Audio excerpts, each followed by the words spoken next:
Alright, so welcome back here to another battlefield briefing for War of Rights. We're doing Anderson's Counterattack in this one, which is a CSA attacking map.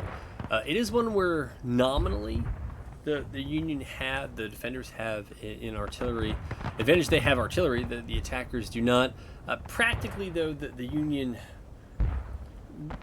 usually doesn't get to use the artillery too much. It's a little bit like the Union artillery position on Cook's countercharge. So you'll see in a minute, we're coming up from CSA spawn. It is a bit of a hike from CSA spawn to the point of contention, and most of it is through the woods. And you know, if you're in the woods, you're going to see big trees, and you're going to see a lot of broken rock formations. And that's just the way it is. I'm not going to try to go through every single rock formation and kind of what it's good at and talk through all the angles. This is just meant to be a kind of overview to those who don't really know much about it at all. But we have now made it to the point of contention, so we're out of the woods, and if we just zoom up, there we go. We see most of the battle takes place in the tree line surrounding the point here, and what we have directly in front of us is the aforementioned Union battery. So there are these guns, there are the mobile caissons, and then closest to the Union spawn, furthest from the CSA, are the fixed caissons. You know, CSA, you don't know what you're going to get. The Union can, and I've seen them do this, they can play far forward, they can play in these woods, they can get in these rock formations. Everybody who knows kind of knows that this set of rocks right here at the edge, so that's the battery. This is a big old set of rocks that frequently the CSA will set up on, but the Union can get to these and try to hold these as well. They can try to hold a couple of rock clumps surrounding the artillery and try to get some guns and caissons back. And if they were going to get them back, they'd probably funnel them up here and probably look to get them somewhere up here that it's going to be hard to shoot them down with infantry, and perhaps get enough of the guns and the caissons back that there isn't as much cover for the CSA to use if they're going to try to hop from cannon to caisson to fixed caisson in their route to fixing point, because we are under the point. Again, you'll know you're on point when you hit T and it says capturing or defending. So we're going to look at this first from the attacker's perspective. I don't think this one is too hard to figure out, as I think is usually the case in a lot of War of Rights skirmishes. Whether it's a cap-recap map largely depends on the defenders and how disciplined they're going to be and how many out of lines they're going to give away. If the defenders are really stingy in giving up their out of lines, this is one where the attackers are going to have to play cap-recap if the Union knows what they're doing. Well, anyways, both sides can plan for it. But first, let's look at the lanes of attack. The far left push from the CSA.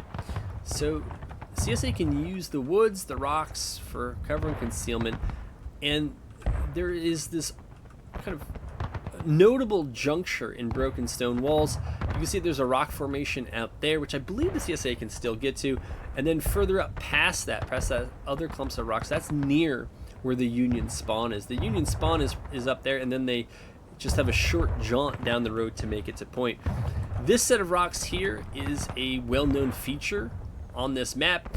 Frequently the CSA will try to get in here, and they do it because anything that comes through that field is easy to shoot at, and it's one of the few things on this side of the battlefield. The broken stone wall does not give that much cover to the Yankee defenders who are up here, who have trees, broken stone wall, and higher ground of themselves.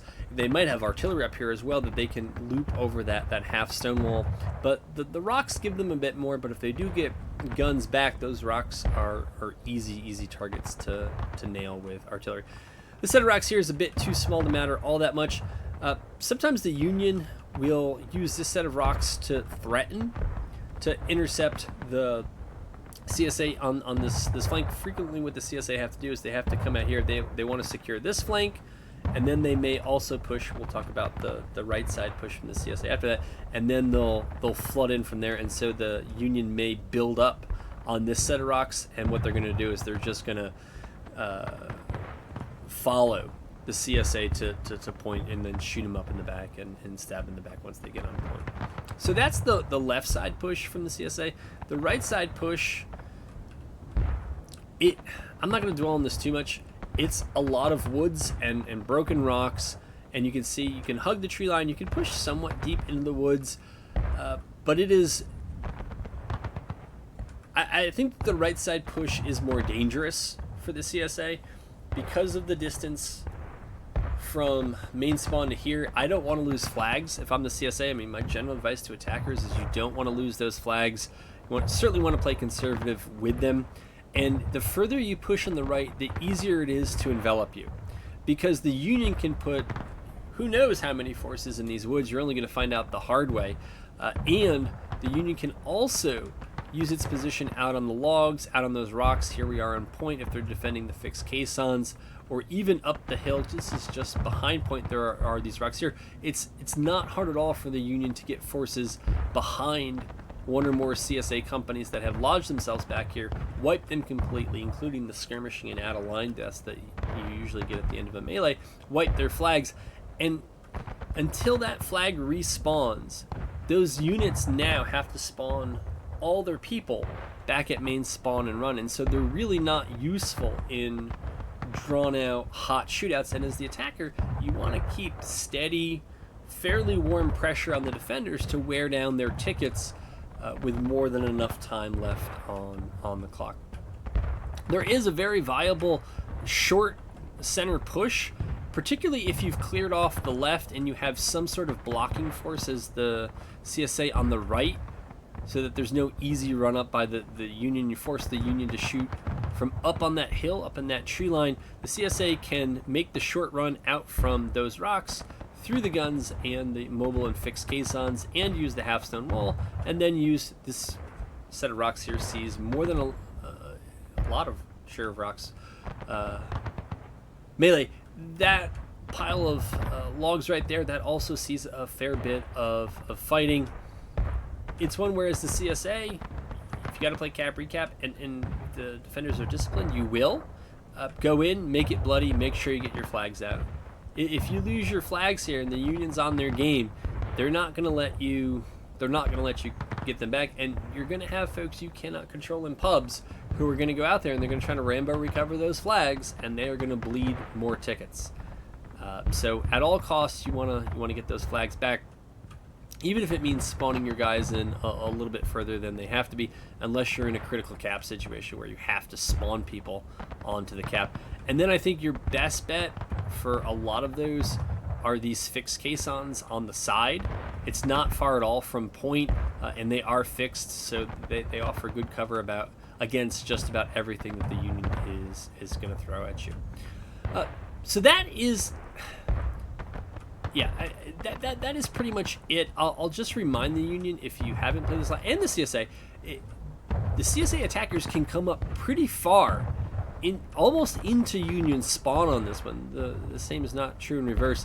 And so the Union cannot assume that there won't be attacks from their backside. They do need to watch this out, but the Union can pretty much make a fortress up here out of broken rocks, trees, half stone walls, and the high ground, plus whatever artillery they might be able to get back. And then if the CSA has a significant ticket advantage, force them to give that ticket advantage back by playing cap recap, and then hopefully just getting in the first good volleys against them when it's down to breaking or final push, last stand.